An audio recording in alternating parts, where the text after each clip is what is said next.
क्या आपने कभी ये सोचा है कि इस्राइल के झंडे पे जो स्टार है, जिसे स्टार ऑफ डेविड कहते हैं, इसका मतलब क्या है?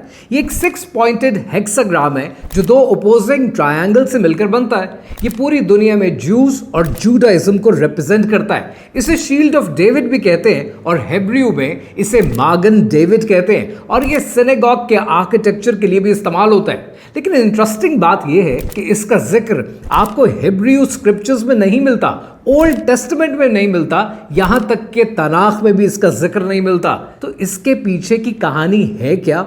आइए समझते हैं। स्टार ऑफ डेविड के बारे में बहुत सी थ्योरीज मौजूद हैं। कुछ का कहना यह है कि बेबीलोनियंस के दौर में, इजिप्शियंस के दौर में, कैनानाइट्स के दौर में इस स्टार की पूजा की जाना शुरू हो गई। लेकिन सबसे पहला जिक्र आपको बाइबल की बुक ऑफ आमोस में मिलता है 5:26 में, और उसके मुताबिक बनी इस्राइल ने जादू को अपनी जिंदगी में शामिल कर लिया, सैटर्न की पूजा करनी शुरू कर दी और इस स्टार को फॉलो करना शुरू कर दिया।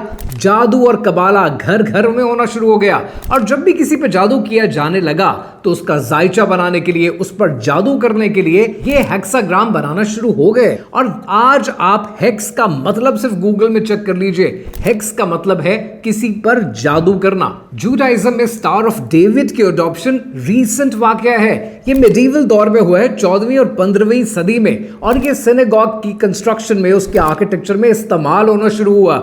एक बात तो क्लियर है कि चाहे स्टार ऑफ डेविड का ताल्लुक सैटर्न की इबादत के साथ है या जादू के साथ है या कबाला के साथ है, एलेक्स जोन्स जो अमेरिका के थ्योरिस्ट है वो इसको सील ऑफ सेटन तक कहते हैं, लेकिन इसका ताल्लुक किसी भी चीज के साथ है। एक चीज तो क्लियर है कि इसका कोई ताल्लुक नाउजुबिल्ला हजरत दाऊद अलैहिस्सलाम के साथ नहीं है, और ये सच आज हम जानते नहीं हैं। जो मेन स्ट्रीम मीडिया पे बताया जाता है आज हम और हमारे बच्चे उसे अडॉप्ट कर लेते हैं, और आज इस किस्म की सच्चाइयों को जानना आपके लिए और आपकी आने वाली नस्लों के लिए जरूरी है।